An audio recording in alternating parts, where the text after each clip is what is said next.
Hey there, it's Seb Frey here with another exciting episode of It's a Seb Show. It's been a while since my last Seb show. I think it's been at least a week and maybe even two. I can't really say. It's like time is just sort of like lost all meaning as the country is literally coming apart at the seams right now. Although you would never know it from the Shire here in Aptos, California, where life is beautiful all the time. Listen, this whole thing is just, it's painful. It's painful in so many ways. We have the George Floyd murder. When was it again now? I have no idea. Was it a week ago? George Floyd murdered, in broad daylight, many people around, by a cop who had his hands in his pockets as he murdered him. Just so disgusting and revolting, and just words don't describe for it. You got Ahmaud Aubrey, and then you have this Amy Cooper, this white chick in Central Park, who basically weaponized the police against this guy who was watching birds and just wanted her to like put her dog on a leash, which is the law. And she felt that she had the right to call the police, file a false report, and say that he was threatening her life. And, for those of you out there, and there's a lot of you out there who believe that white privilege isn't a thing, that right there was white privilege in action, right? She felt that she had the privilege to call up the police, make a false report, and get him arrested and possibly killed, knowing that that's exactly what happens when a white woman calls the police and saying, hey, there is a black man who is doing something bad. She knows what's going to happen. That is the privilege of being a white person. And so if you thought that it didn't exist, you saw it. We all saw it. That is white privilege right there. And all you white people out there, you enjoy it. I enjoy it. Not that I enjoy it, but it is a fact of life that, I don't have that many wonderful feelings about police. I got a friend who's from the United Kingdom. He's lived here in America now for, 20, 25 years, something like that. And he says, the cops here are total assholes, right? And not every cop is like that, right? There obviously are many, many police officers who are not total assholes, right? There's many who are very, very good people, obviously. No one's saying there's not.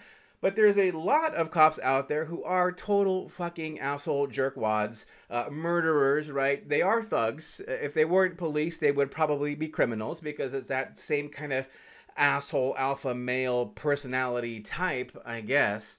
We have this cop who killed George Floyd, murdered him in broad daylight in front of, I'm sure how many people, but many, many video cameras with total impunity. Like, who does that? An asshole does that. A murderer, a psychopath does that. And he was a police officer. And here's the thing that really I think is a major indictment against the police in the United States. And that is that those three other police officers did nothing. And here's the other indictment. This is why people are still rioting. Okay, the one cop, I forget his name, who killed George Floyd. The other three cops have not been charged. Now, in what world are they not accessories to murder? Right? I don't know. I'm not a lawyer. I don't really know. But hey, I'm pissed. I'm pissed that these guys have not been prosecuted. And here's the thing. People say, oh, there's no such thing as, white people say, there's no such thing as systemic racism, right? Like, the laws are such that, there's no system of racism.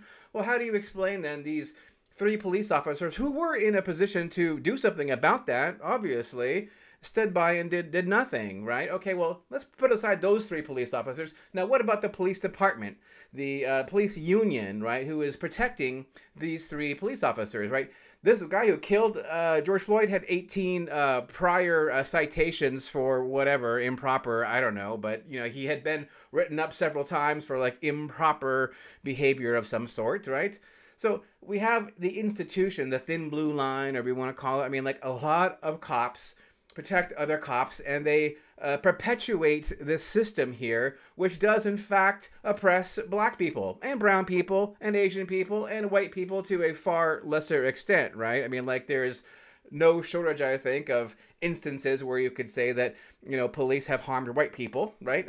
Obviously it has happened. It's not as sensational as it is because the disparity in power is less sensational, right?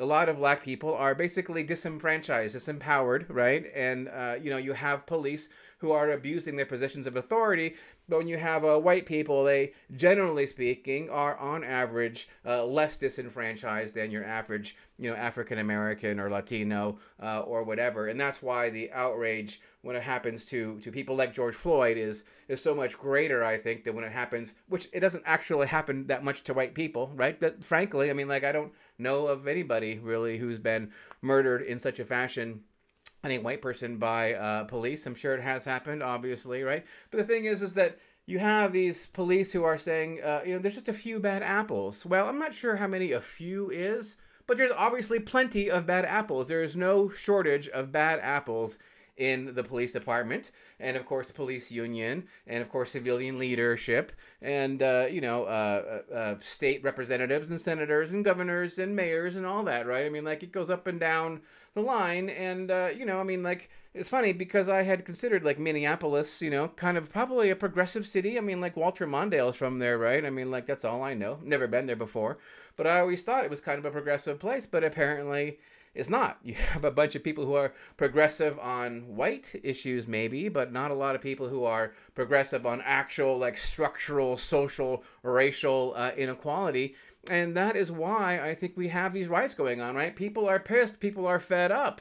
And all I can say is thank God for Steve Jobs, right? Because this whole cell phone thing, the video camera, like, hooked up to a device which could instantly stream to billions of people at one time. I mean, like, we had never really seen it the way we've seen it before, right? Before, we'd always seen this kind of thing through the lens of the media, but now we're seeing this thing through the lens of people's personal devices, right? And it's very, very powerful, right? Like, it really has changed the way that we see what is going on, and what is going on and what has been going on isn't great, and does not reflect very well on us as a country, as a society, as a culture. And I can see why people are pissed off. Hell, I'm pissed off too, right? And you should be outraged. This is bullshit, right? You need to lend your voice and just say, hey, I'm not okay with looting. I'm not okay with all that crap. No, of course not. Who's okay with that, right? But you can understand it. You can understand why people are pissed. They are very, very upset.